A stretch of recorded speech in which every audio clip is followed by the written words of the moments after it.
broadcasting stations like, for lack of a better example, like Citizen. And if you assess the sort of money they have used to make their broadcasting stations what it is, 12 billion is completely exaggerated.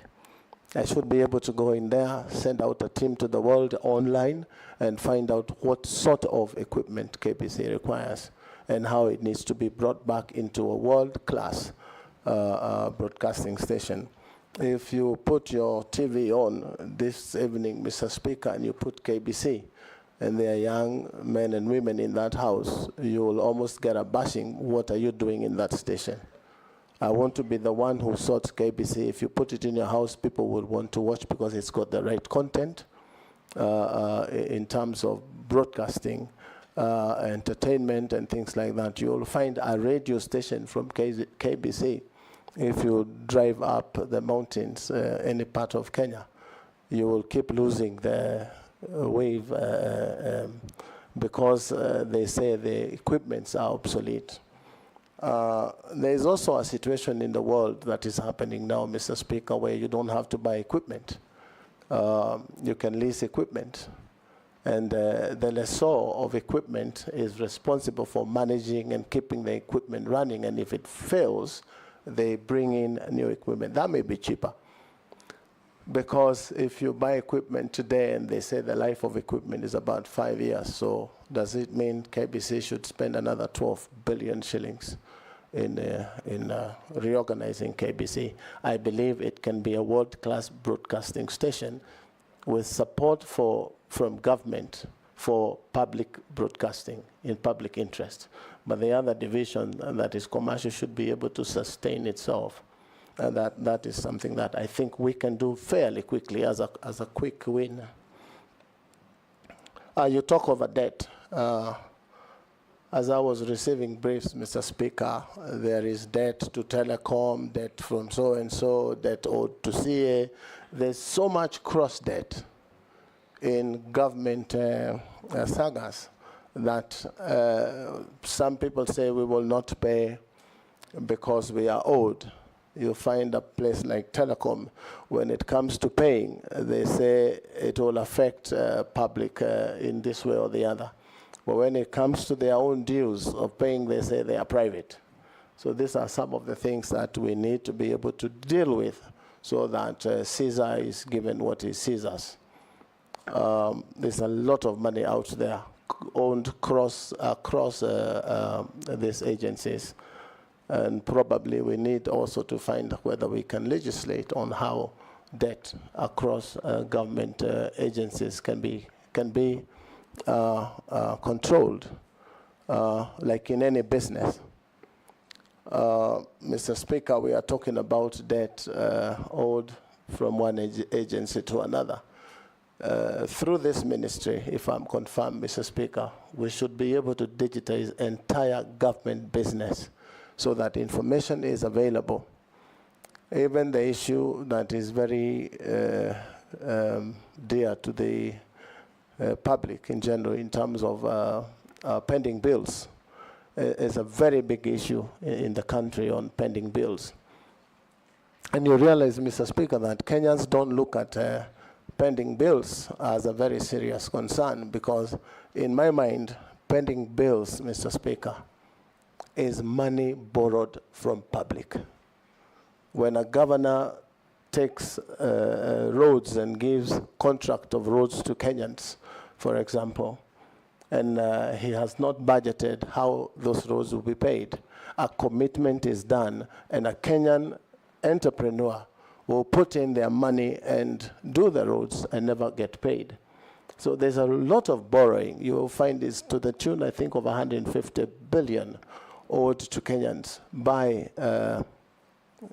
government agencies. So this is something that we need to deal with as a country. But if we have a system, like what I would want to propose, if we have a system that captures procurement and payments, at the same time, the control of budget will be able to see in real time and to stop some of these things. But because we wait for a year or 18 months until the audit reports come to the House for people to be invited here for questions. We should be able to digitize government business so that information is available to everyone and sundry for action to be taken to stop some of these things. So I imagine at some point in 2 years, Mr. Speaker, if I'm confirmed, the Speaker of the National Assembly should be able to see exactly what the MPs are doing wherever it is they are on legislative business. The President of the Republic from one dashboard should be able to see what is happening in development programs in Kenya. As we did in Kiambu, I could tell that from my office, what is happening in every ministry, 10 ministries in Kiambu, and would make decisions on time. There would be a management information system that gives an amber light when you open your document, and it tells you here something is about to go wrong. Red means it's chaotic, everything is bad. And information available in real time should be able to take us to the next frontier. Yes, Owen. Ferdinand, oh yeah. Did I answer? No, you didn't touch on Ferdinand's question. Ferdinand is East African. First and foremost, it is said Kenya is the Silicon Savannah of Africa. It is top #1 in Africa in terms of ICT and digital economy. But that does not put us in the first world. So there's a lot that needs to be done in terms of fast connectivity, so that we have high-speed internet in the whole country, ICT skills in terms of equipping the young with skills to be able to use these platforms.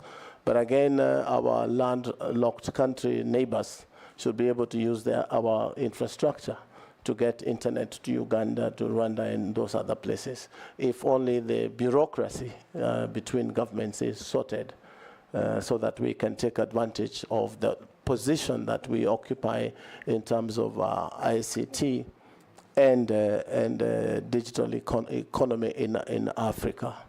So we stand quite up there, but that we could take advantage. Owen Bayer. Huduma number, yes. What happened to Huduma number? Yes.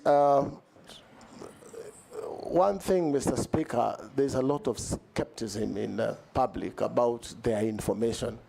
Always people thinking government wants their information to give to KRA, government wants their information to do this. And we have to continue engaging ourselves as a public on why isn't it necessary to have information of Kenyan people in one database. For as long as that information is safe in the hands of government, it is important that government if you walk into Dubai now and you give in your passport, if you've ever been there before, anything, they have got your stuff there.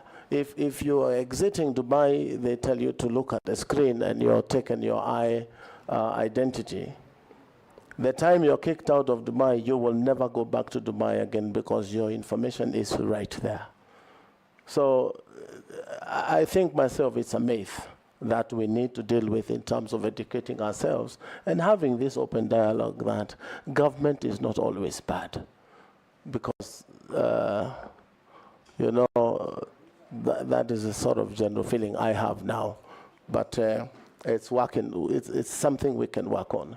So I believe it's important for any state to be able to know its citizenry, right from birth all the way to the death certificate. So I have nothing against Huduma number myself, but we need to go in there and find out, are there other things that are being done that look like Huduma number? Because every other time this is changing, that is changing. I believe we can have one document that suffices for all services, and avoid spending public money on some of these things. Owen Bayer. Thank you. This is the fourth time Take you're calling the next round. The fourth time you're calling my question now. Yes.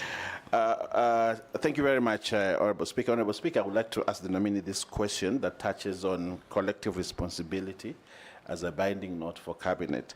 You're aware recent events have shown that a CS could actually call a press conference to complain about and seek questions for government he serves in based on a personal issue or personal matter. And if you are given an opportunity, Honorable Kabogo, how would you handle this issue of collective responsibility? And that would you have the discipline to really stay in government and say this collective responsibility, or will you just, as a politician, you know you're a politician, go the political way and seek public sympathy, or would you handle it differently? Secondly, Honorable Speaker, our question on expired data. You know, when you buy data, you don't use it, it expires. And I see on my phone a lot of data that is I can't use. You know, a lot of it I can't use because it's expired, but it is there. But when it comes to consumer protection, why would I be forced to use data when I don't want to use it? It's my property, I bought it. Why would a telco want really to control how I use it? And how are you going to bring in policy and regulations on the same to ensure that Kenyans are not robbed by telcos in terms of expired data? I think there are millions of expired data out there. And Kenya are suffering. They have it, they can't use it because somebody decided they can't use it. You know, and lastly, Konza Metropolis was a great idea. We see it when we pass going to Mombasa and we see the development that is there. But the idea behind the Konza Metropolis is that we're going to have cutting-edge technology coming out of it. Cutting-edge technology, that we are Silicon Savannah. And that was the base for the Silicon Savannah, that we would see a lot of things, apps and all that coming out. But what we see a lot is buildings. We see they come out to install internet, simple things that would have been done from Nairobi. But we have a whole lot of a metropolis, and we would like to see it work. If appointed as a cabinet secretary for ICT, what would you do different to ensure that the Silicon Savannah that President Kibaki envisaged then and the Konza Metropolis would come to fruition as soonest for Kenyans, for the many young people who are looking for jobs and getting disturbed on the internet and, you know, on phone? They would be there producing high-end technology, but now they're not there because we haven't actualized what President Kibaki wanted us to have. I thank you.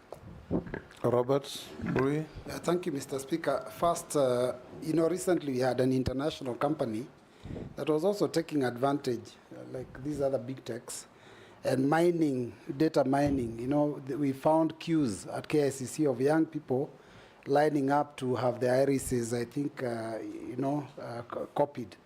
And it took the intervention of the National Assembly, actually, to stop that. So what will you do to ensure that this kind of thing doesn't happen again?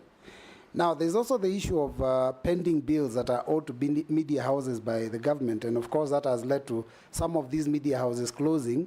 And, you know, journalists being owed a lot of money. What will you do to ensure that they are back in business? And finally, what do you want to tell those young Kenyans on social media, because this ministry is responsible for social media, and who are actually out there saying that they believe this position should have been given to a very young techno-savvy youth in furtherance of the Article 10 of the Constitution, which is principles of good governance.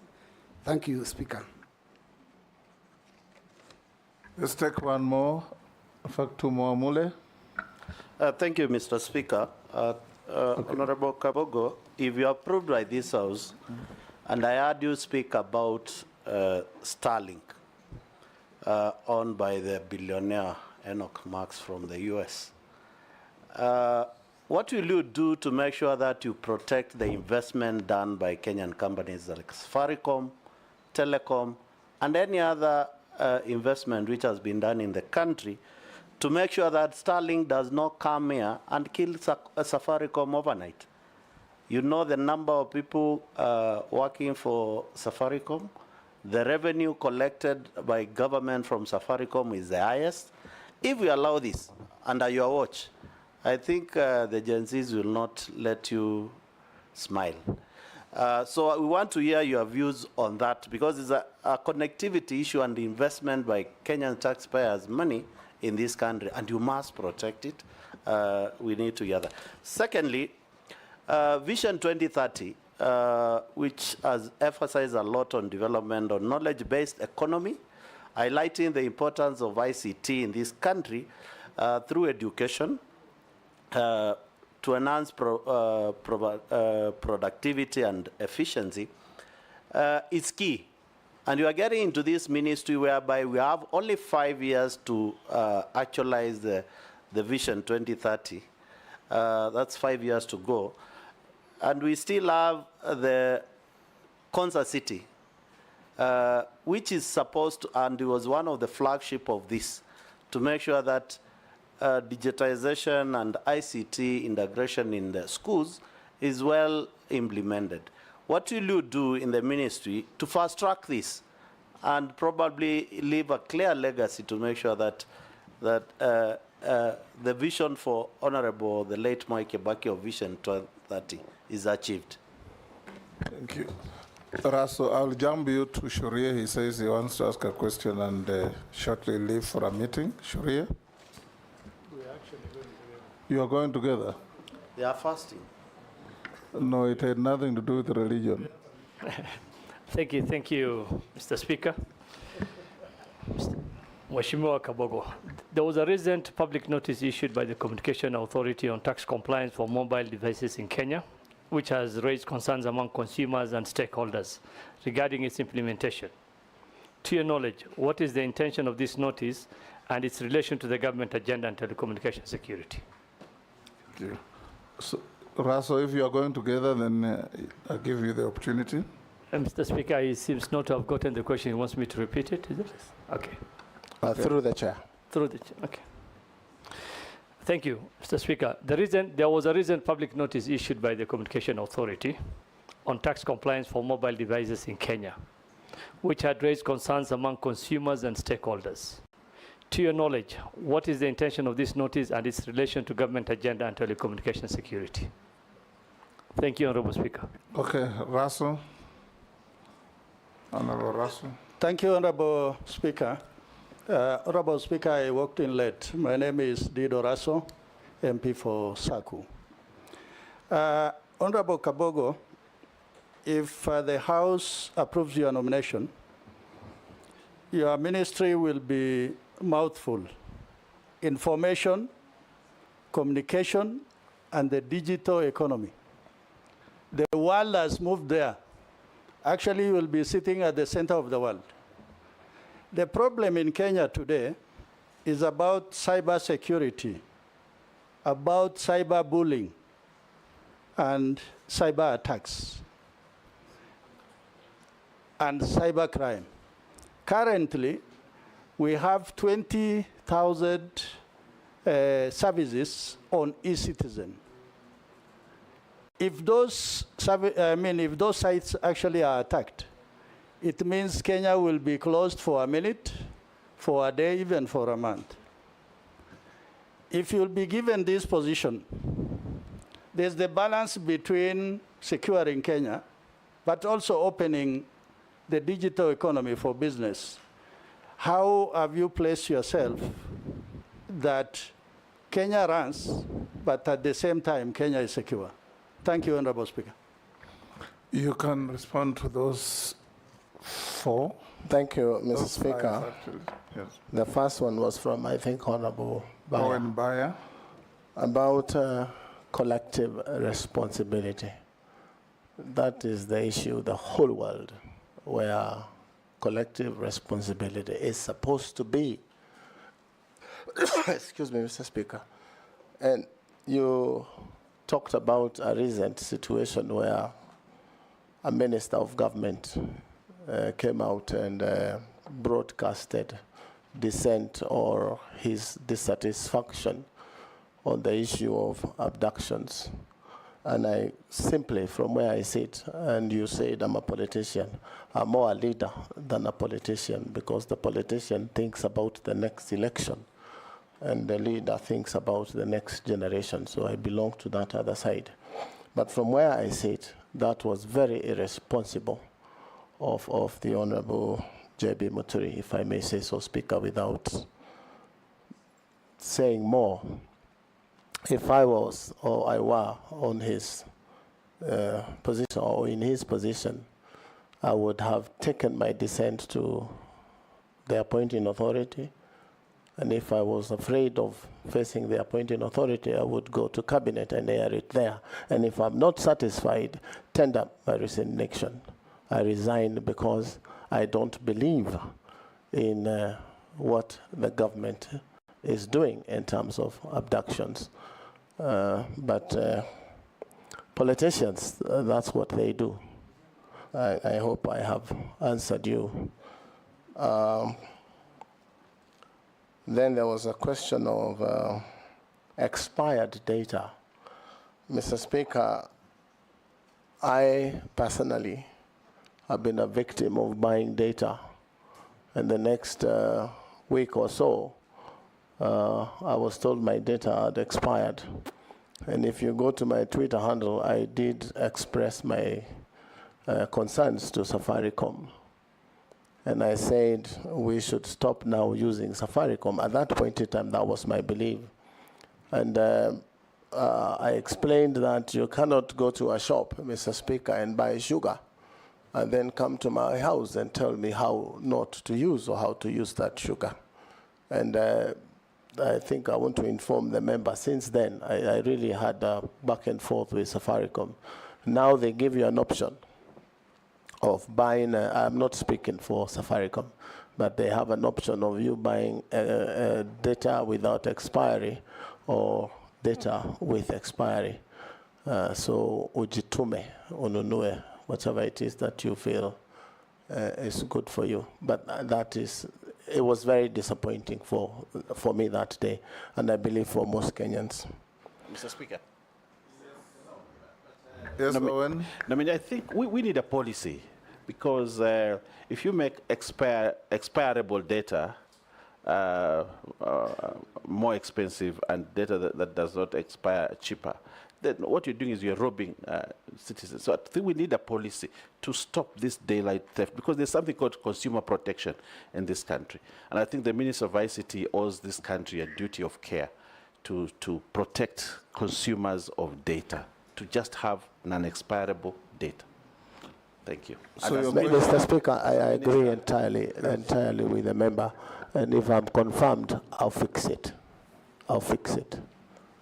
Go ahead, Robert Mbui's question. Yeah, the other part of Honorable Bayer's question was on the Konza city. Yes. Mr. Speaker, you realize that this was a dream 16 years ago.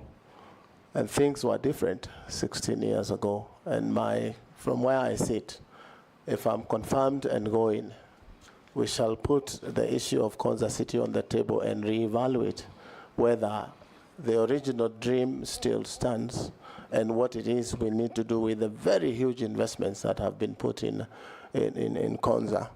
And as a businessman, I have asked myself time and again, why haven't I ever thought of going to Konza and invest there as an astute Kenyan businessman?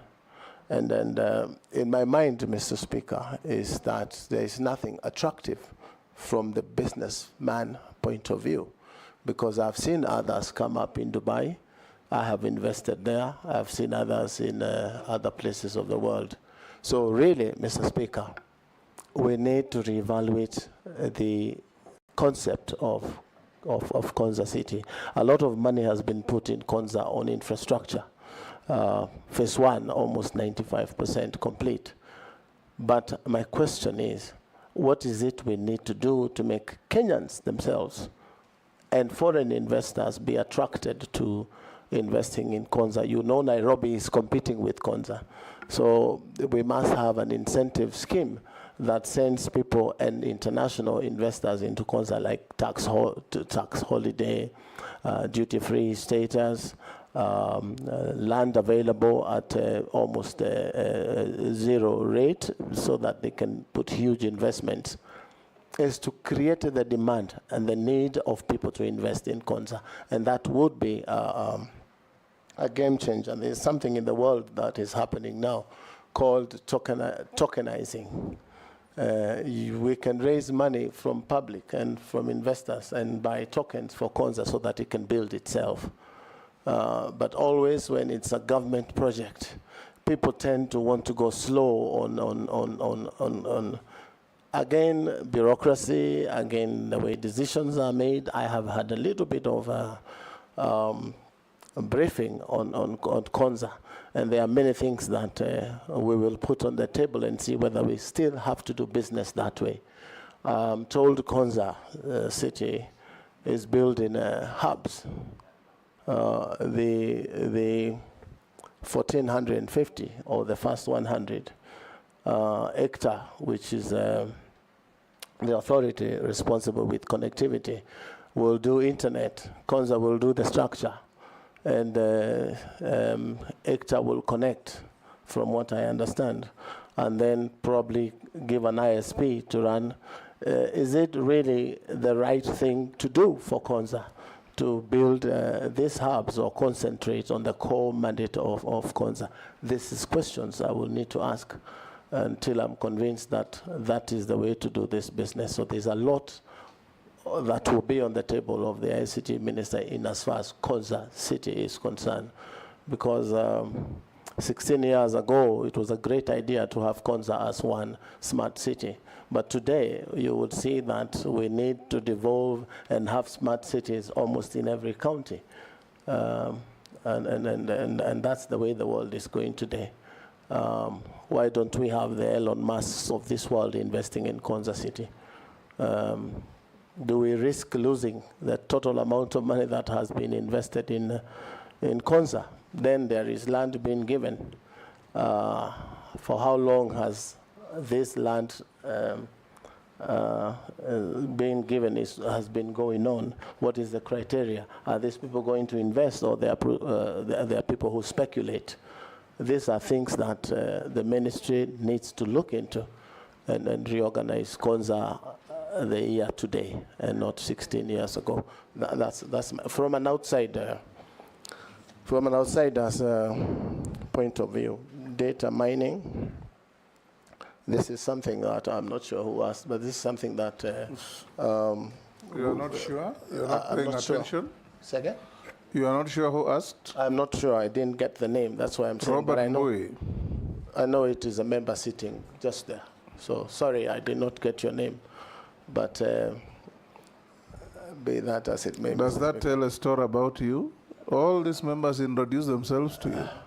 Mr. Speaker, sometimes you do not hear the pronunciation of the name, so I do not want to take the risk of calling someone in a name that is not their name. And the name tags are also there. Unfortunately, He is Honorable Robert Mbui. Go ahead and answer I his am question. physically challenged from seeing far. Honorable Mbui, you will excuse me, but data mining, as I had said earlier, it is something that needs to be checked. It needs to be regulated.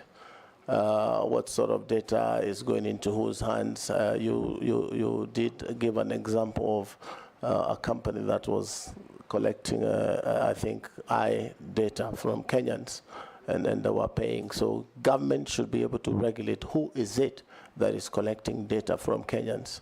And I think that's not a big deal to do. We should be able to quickly. In fact, should we allow any foreigner to come and mine our data?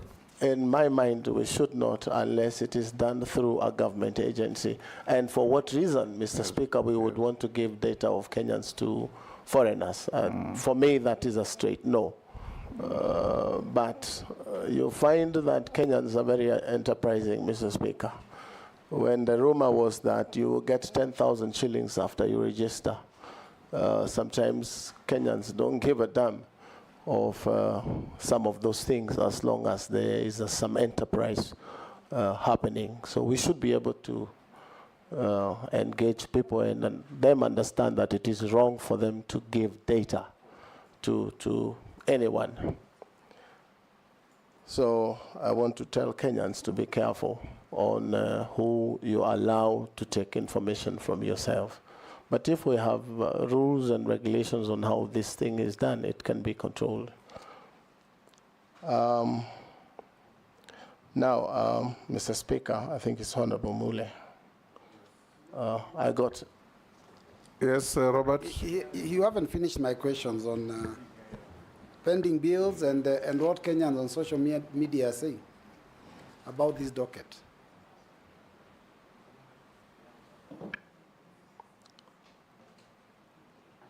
I didn't get the question on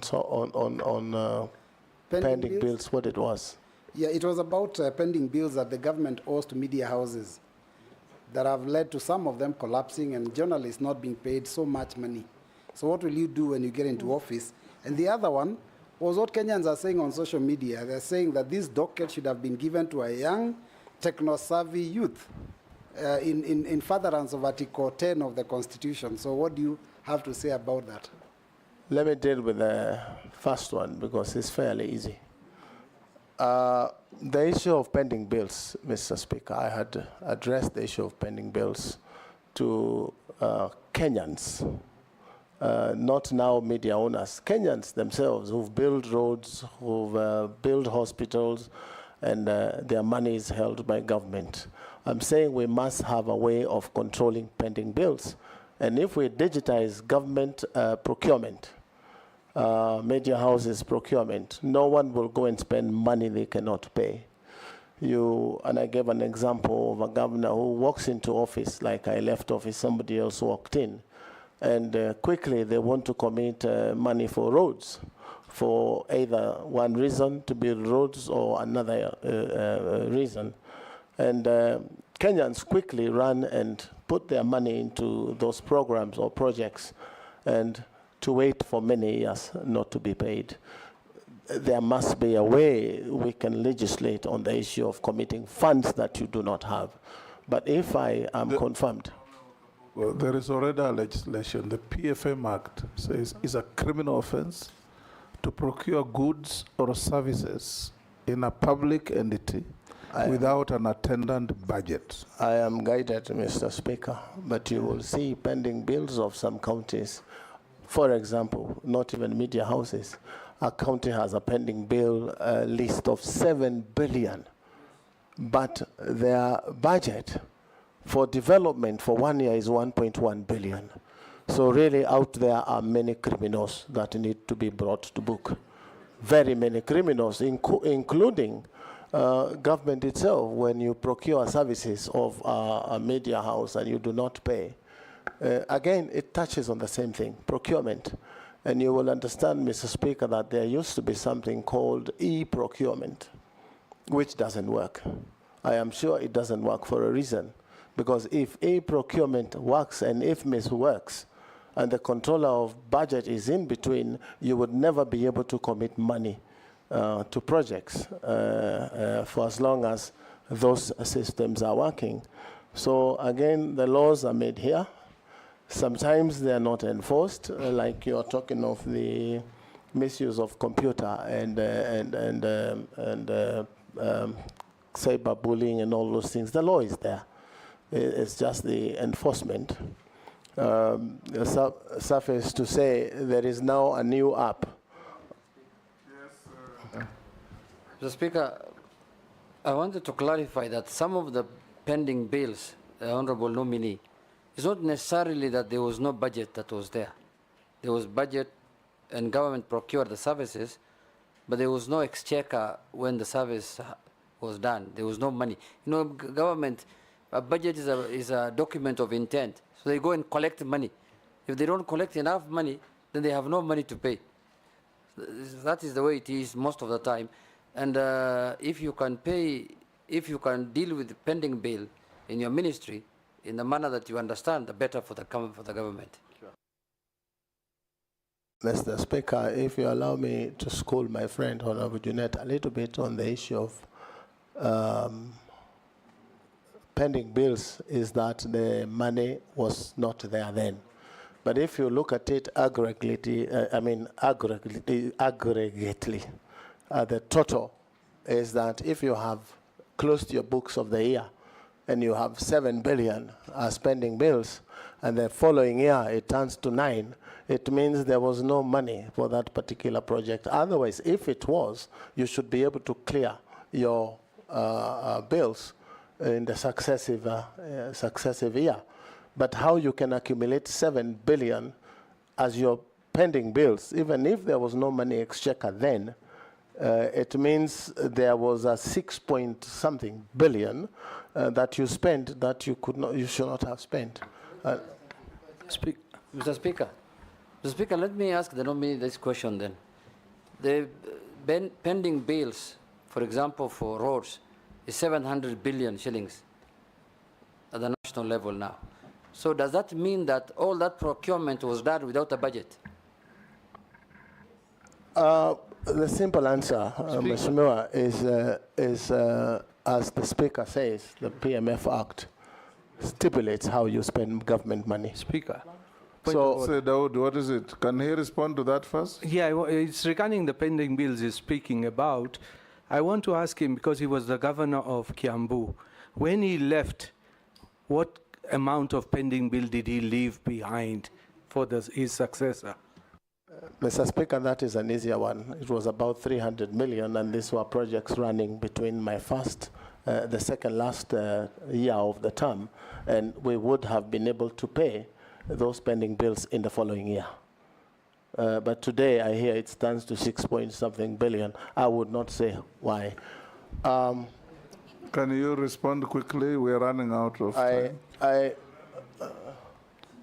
Go to Mule's question. Mule. Then Raso, then Sharia. To protect Kenya's investors, business, and the Gen Z,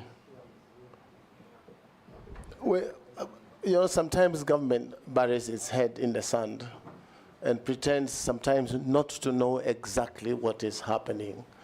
Mr. Speaker, if I'm confirmed and I go to the minister, we should be able to bring these things to light and discuss openly on the problems that face the country.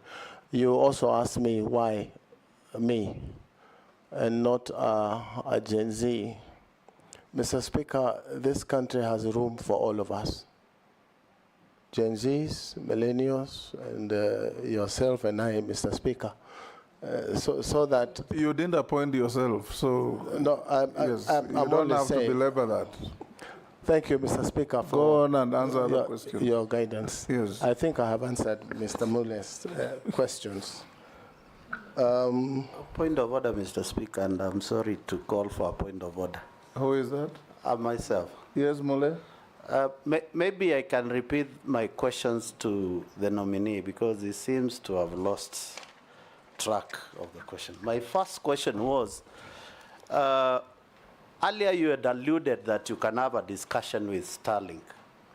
And Starlink, introduction of Starlink in this country will definitely kill Safaricom tomorrow.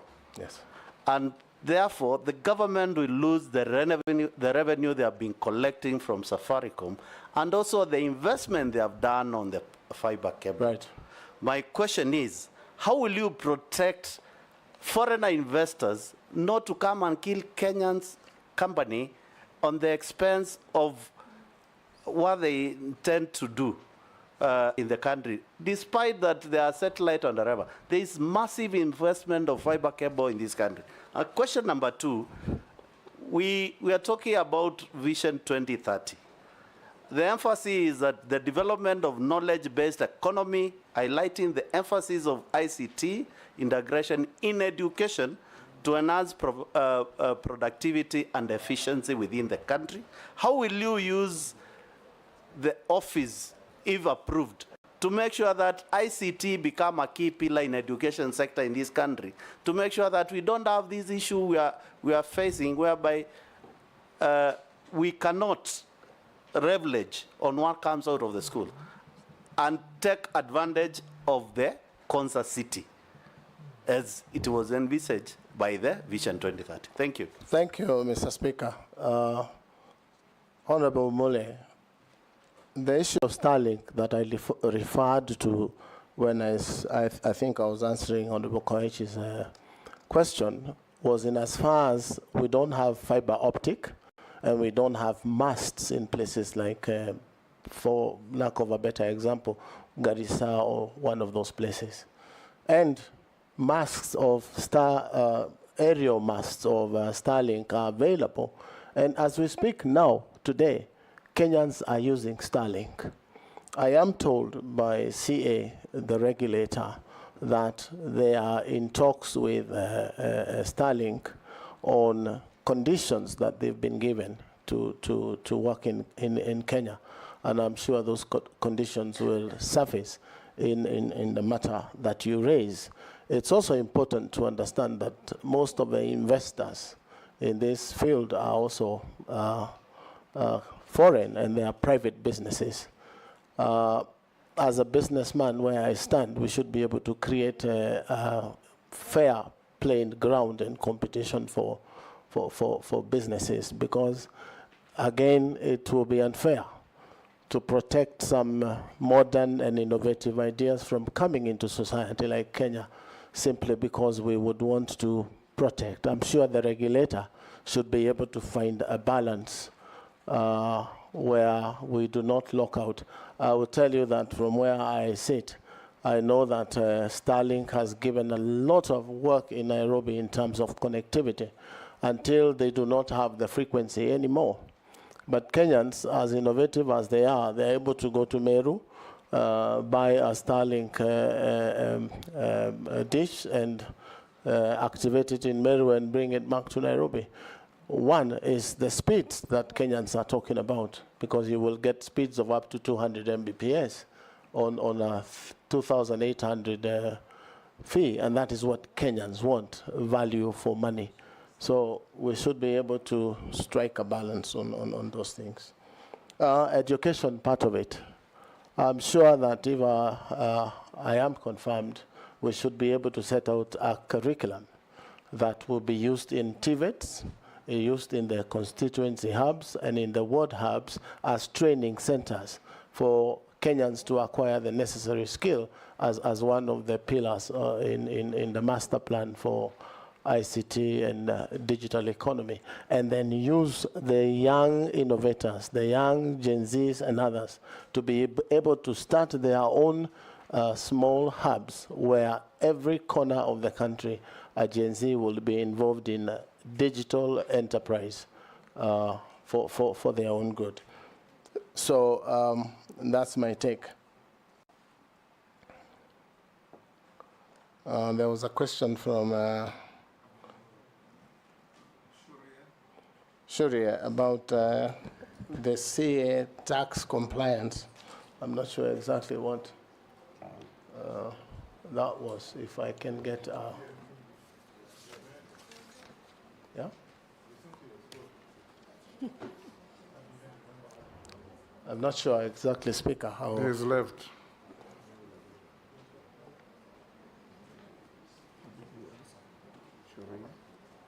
Go to the next by Yes, there was Russell. a question by, I think, Mheshimiwa from SACCO.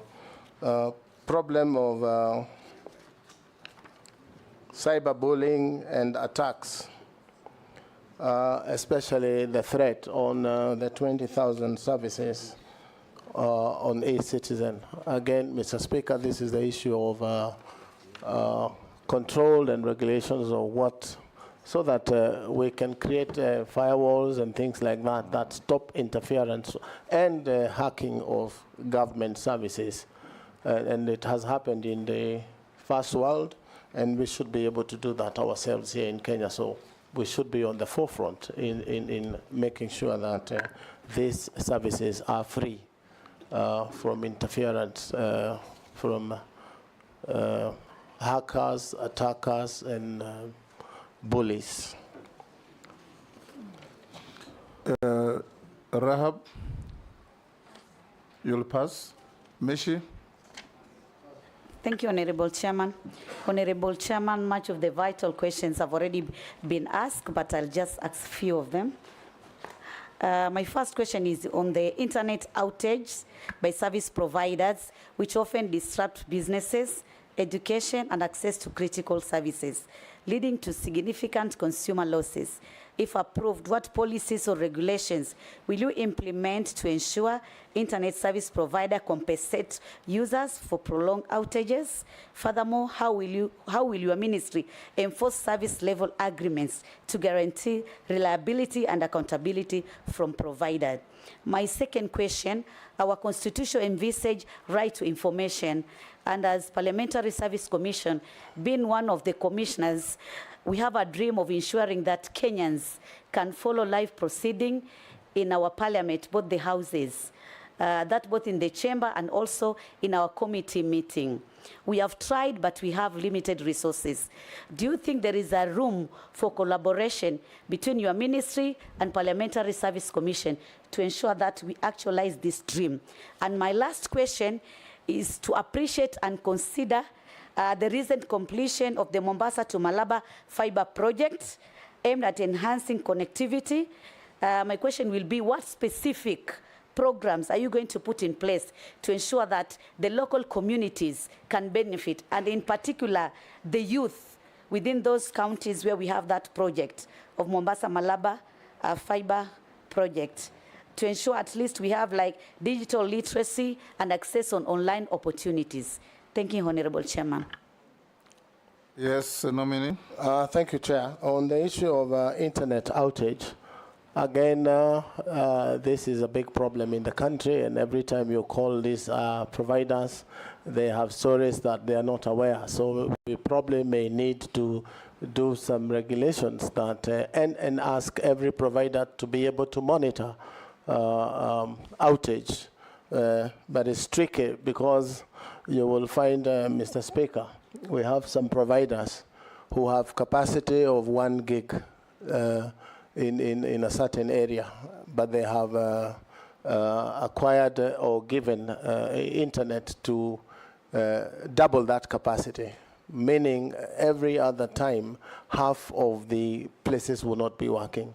And this is something the regulator should be able to take up quickly and make sure that we have consistent, stable internet for business. But you also see that most of the internet services are based on stable power. So if we have unstable Kenya power supply, you will find that sometimes there is outage because of lack of energy from Kenya Power. So it cuts across departments, but we should be able to bring these people together and see what we can do to reduce outage. One of the ways, Mr. Speaker, to do so, if it is a result of power, is to have green energy available, and solar is really not that expensive. A hub can get 4 panels that will keep the hub running for probably 70% of the time when the sun shines. But yes, it's a concern for many. It's also a concern that you will pass some places on mobile network is not working, 3G or 5G. So it's something that I should be able to take up with the regulator and see what it is that the department can do, even in terms of compensating people on the time that they have lost. But knowing businessmen in Kenya as we are, sometimes it's tricky when you start talking of compensations, but it is something that can be looked into. I don't know exactly why PSC or Parliament would not have stable internet when government owns 20% of the internet on the cable. So, Madam Misha, Honorable Misha, if I'm confirmed, I will bring a direct line of internet into the National Assembly. And that should be internet that is almost free. Because if you look at internet as a pipe of water, it is full of water flowing, and it doesn't stop flowing. So if it is not tapped, it means it goes to waste. Again, Mr. Speaker, policy-wise, it's important that we try and classify internet as not only essential, but a vital, essential, and desirable commodity. you will find that water is a utility, power is a utility. I would want to drive the ministry, if I'm confirmed, Mr. Speaker, to classify internet as a vital, essential, and desirable utility, so that the issues of way leave, etc., and the fees that are charged by counties become a thing of the past, so that we can move internet to the whole republic and people enjoy high-speed internet.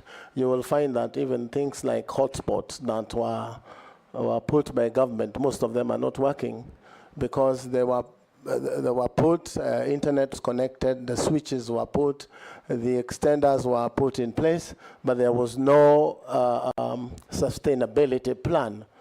And in my first few days in office, if you confirm me, is to make sure that we have an arrangement with ISPs who have services there and probably have cross-trade with what they pay in fees, and they man those public hotspots so that there is internet every corner of the republic. As the president says, every market should have internet, and that is my belief. I guess, yes, Mr. Speaker, Deputy Speaker. Thank you. I just have a few questions for you, Honorable Kabogo, from the members of the public.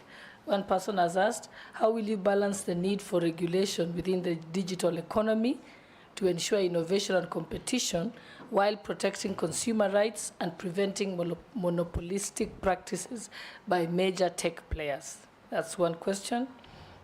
The second one is, what plans do you have for scaling up digital literacy skills development in Kenya, particularly in our schools, universities, and local communities, to prepare them for the demands of the digital economy and workspace?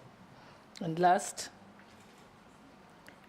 how will you address the issue of radio and TV stations, particular vernacular stations, promoting betting and gambling, which has increasingly affected all segments of society, including older generation?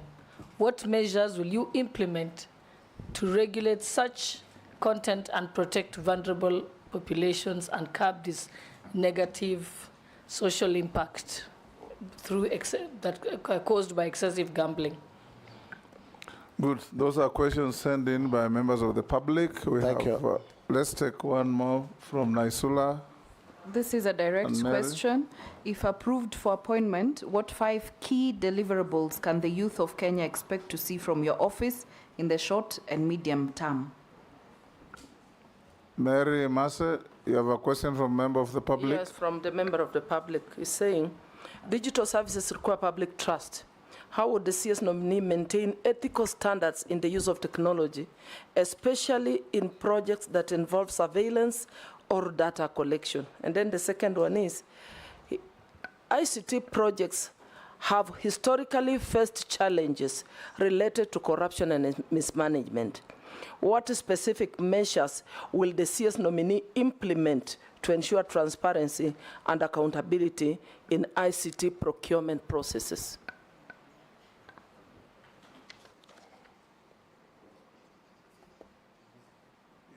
Yes, the first one was on the balancing of digital economy regulations and monopoly. As I said earlier, Mheshimiwa Deputy Speaker, we have to balance and create regulations that look on both sides of the device, but bringing all stakeholders together and discussing these issues sometimes is the easier route, so that people understand the parameters. Again, we may have laws, but they are not followed. I'm sure even in bullying, CA has come up with an app that helps you report these things, but not many people know about it. So engagement with public and stakeholders would help us come up with regulations on how to control that monopoly.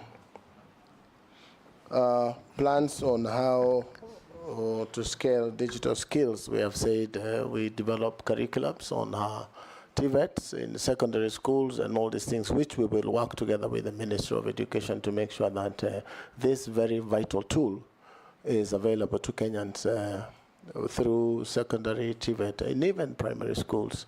And as it is the plan to connect all institutions of learning with high-speed internet, which is again available on the fiber optic cable. That will enhance learning. We can also involve the young that are educated, very many of them in the streets, as ICT ambassadors in constituencies who may be employed by the ministry to run these programs even online, so that it's not confined only to institutions. And that is my thinking. Betting, Mr. Speaker, it is a very serious problem. Where you find, without risking naming radio stations, you will find a young man holds a knife to the mother in the morning and asks for 100 shillings. And if you don't give, nitakuduka. And this is betting. I am sure there must be a way of controlling betting in Kenya. It is a big problem. One may not understand because it looks like 100 shillings in betting, which is neither here nor there. But if you listen to what these radio stations say, they have 1 million people early morning putting 100 shillings and hoping to earn 100,000 shillings. If my mathematics are right, Mr. Speaker, that is 100 million shillings in that first hour of the day on one radio station. And what is paid back in total is about 10 million shillings. So we have people making Kenyans poorer every day, and Kenyans have hope in making 10,000. But they don't understand that 100 million shillings has been collected. So this is a thing that cuts across security, ICT, and the freedom of radio broadcasting, etc., that the government needs to come together and stop. We have governments out there that have stopped gambling completely, at the risk of getting in trouble with these cartels because they are there. We need to do something, and urgently so, to control. What will you do? You know, I will call the ministry in charge of security, and this is a security concern. I should be able to move even in cabinet and say, do we think we need to deal with gambling? Because in my view, this is what is happening. It requires a concerted effort of government, Mr. Speaker, my belief. Single-handedly, I will not be able to handle. We have to do this together. Again, talk to members of the public. They have never understood this as a business that helps certain people and not them. They believe that they have a chance of putting in 100 and coming out with 10 million shillings or 10,000 shillings. Also, we could use an approach, Mr. Speaker, where people use token of 100 shillings to buy into government programs like Konza, so that every Kenyan who puts 100 shillings in a month or so, it has 8% in terms of ownership of 8 shillings from 100, to 150 over 2 or 3 months, so that instead of getting 10,000 from gambling, you're getting 10% of your investment at the end of the month. And this is happening the world over in terms of tokenization. People invest in shares. So if we can encourage Kenyans to invest in shares of places like Konza City, you will find that they are putting the gambling money into useful savings in the future. But this is also a culture that, Mr. Speaker, has really grown in Kenya. The gambling culture is a menace, just to say the least. Honorable, I should ask for deliverables for the youth. We are saying we want to involve them to come to these cyber cafes, learn, and engage them to take loans of government. I will be proposing a loan fund for the young, the youth, and everyone, ICT loan fund for startups, where we will lend them LPOs to buy computers, to buy routers, and to have rent to pay. This will move the 1450 burden of building a class in a ward, as opposed to building. They will get rentals, get skills from government, a planned curriculum skill for them, and then we will win them out to be on their own and make money on their own, because the digital platform right now, I'm told, is contributing about 10% of our GDP. It should be moving to 50%, because that's where the world is. Again, if we can deal with the exploitations that the Honorable Ichongwa talked about, where people find digital jobs can be done, HBOs in Kenya, very cheaply.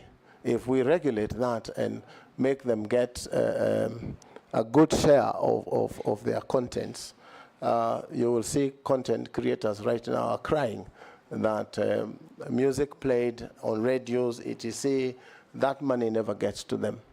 We should be able to quickly deal with that so that they get a good share of the YouTube runs that their content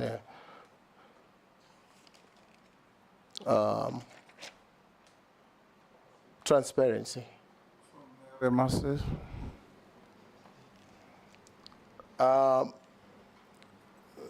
Speaker, in my mind, where I sit, corruption is a problem again, a problem talked about all over. But if the dealings of government are in the open, for example, there is a portal of the Ministry of ICT and the stuff that the ministry is doing, the engagement with public will put fear in people who plan to do certain things, Mr. Speaker, corrupt dealings. Information is power in the hands of the public, and creating discussions openly. But you will find, again, corruption, Mr. Speaker, doesn't happen on the payment. It happens from inception. So if these things are brought to the open, it will minimize corruption in public affairs. So as a ministry, if I'm confirmed, I should be able to say, I will make sure in the next 6 months, if I'm confirmed, Mr. Speaker, that the Ministry of ICT and Digital Economy is completely digital, and hoping that other ministries, because we now have officers, I'm told, Ministry of ICT directors in every ministry, we should be able to get Kenya government services digital completely. There's a lot of talk out there of e-citizen not working. I've been a victim myself, Mr. Speaker, trying to pay discharge fees for land. And it's important for us sometimes to tell the public what is happening to these platforms. And what I understand, and which we should be able to deal with, Mr. Speaker, is that the front end, which is the application to pay, is automated, such that you can do that in 15 or 5 minutes, so to speak. But when the application for discharge goes to lands, there are files that they have to go through manually to be able to generate an invoice for you. So we've done half the automation. So we should be able to tell Kenyans how progressively we are doing in terms of automating end to end. And I'm sure that can be sectionalized in every ministry that is giving government services. But getting 20,000 services today is not a simple thing. So I'm thinking if we all buy into the idea of making Kenya a digital country in terms of government services, it will be easy for everyone, even for members of parliament, where they want to know exactly what is happening in every ministry. And those portals are available for read only. You should be able to know from the ministry, even as opposed to you asking a question from a minister, you should be able to know exactly what is happening in the Ministry of Sports in terms of their development programs.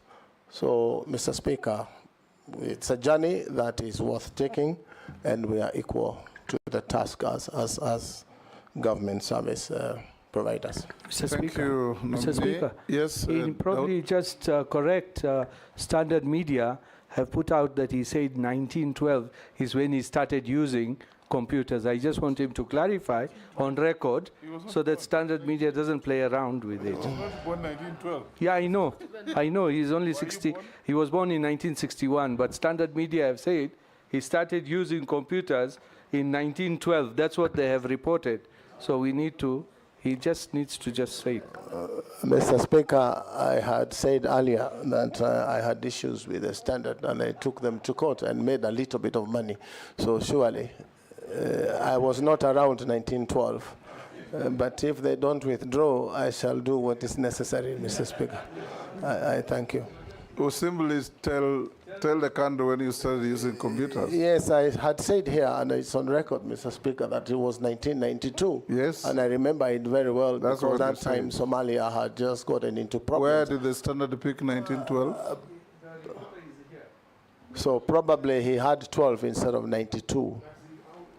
We just encourage the, let's not escalate it. We encourage you, gentlemen of the media, be as accurate as you can in reporting what is going on here. Because Honorable Kabogo didn't say 1912, and if he did, I would have stopped him. Because that would have been a crude misinformation.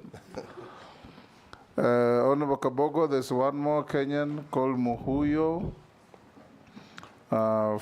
who says, ask the nominee how he will ensure free, fair, and precise election by ensuring counting and release of result is fast and accurate, like in the US, where results for over 200 million voters is released in less than 48 hours, whereas here, we just have a less than 1/8 of the same.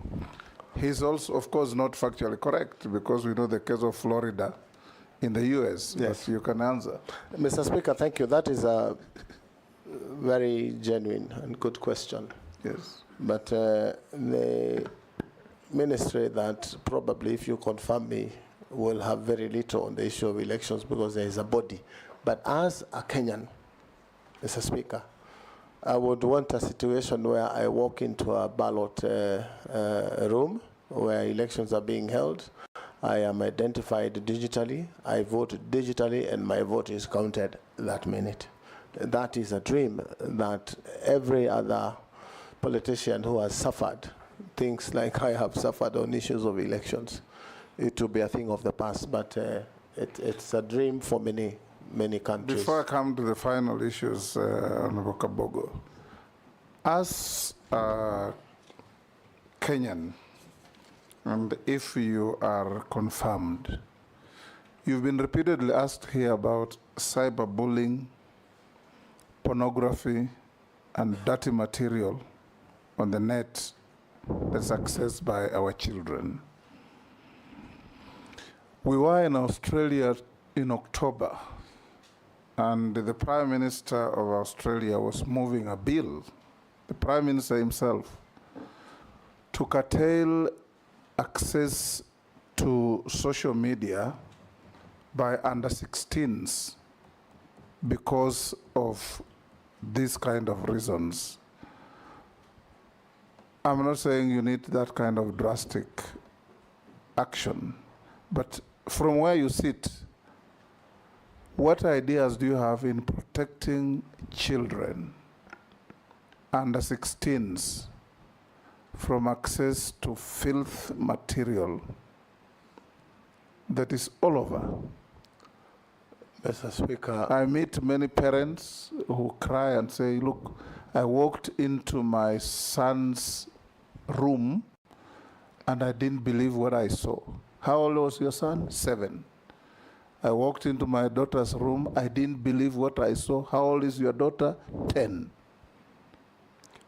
Mr. Speaker. And remember, the state has a duty to protect and guarantee and guard the morals of our children. Mr. Speaker, as a parent, from where I sit, I don't think what you saw in Australia, if we did that here, would be a drastic move. It may be the first step towards curtailing such dirty players on the internet. The other thing is create very strict regulations for people like Facebook or TikTok, because they are on platforms, so that Kenya has a negotiation and an agreement with those platforms that they cannot do this, because even doing the law, as Australia is planning to do, enforcement, Mr. Speaker, is one challenge. But I would prefer to recommend to Cabinet that such a law be put in place ASAP, because what is out there is really shocking. And we cannot deal with the morals and teach children morals if this is what they see on internet. It gets to a point as a parent, you wish that there was no internet. You wish there was no social media, because of the exposure of these things in the minds of children. So it's a bad problem. It's worse than gambling. It is really bad. And as minister, if I'm confirmed, Mr. Speaker, I know there's a lot of money that these companies spend to stay afloat. But as a country, if we take a stand that this cannot happen in Kenya, and a drastic move is taken to ban one of them, then the rest will toe the line. If you see the debate on TikTok and between America and China, you will see that money is really moving, but something positive is about to happen. So as a Kenyan, a parent, and probably as a minister, is something that is really concerning about what is available there. You cannot even face your children in your own living room because of the material that has come to their heads. And you will see a family that has a boy and a girl of probably that age of 7 and 8. Your guess is as good as mine, Mr. Speaker, what you would see them do. And it is killing for a parent to be able to deal with such a thing. Thank you, nominee. I will now ask you a few other questions. You told us how hardworking you are and how much money you have made. What is your net worth in terms of assets, houses, Mr. land, Speaker, cash, and bank? Residential houses, Mr. Speaker, my total net worth is about 700 million. Movable assets of about 40 million, Mr. Speaker. Land and farm, about 756 million, Mr. Speaker. Cash and current assets of about 64 million, Mr. Speaker. Beg your pardon. And interest and shares in companies, approximately 1.5 billion. So a total of about 3.01 billion, Mr. Speaker. Yes. Conservatively, Mr. Speaker. Conservatively, yes. You are worth over 3 billion. That's what you said, yes. Thank you, Mr. Speaker. Have you ever been convicted? Yes, Jeanette. Mr. Speaker, when I listened to the presentation on the issue of net worth, the nominee said he has a movable asset. I suspect that should be vehicles and such things. Yes, for Mr. 40 Speaker. million shillings. Yes, Mr. Speaker. Only? Conservatively, yes, sir. Yeah, I saw another vehicle that looks very ugly. I thought that alone is 40 million. The one that looks like something else on the road. You remember? Mr. Speaker, vehicles get devalued almost up to zero, accounting-wise. More Radio, 88.2 FM. We are in charge. More Radio, 88.2 FM. We are in charge.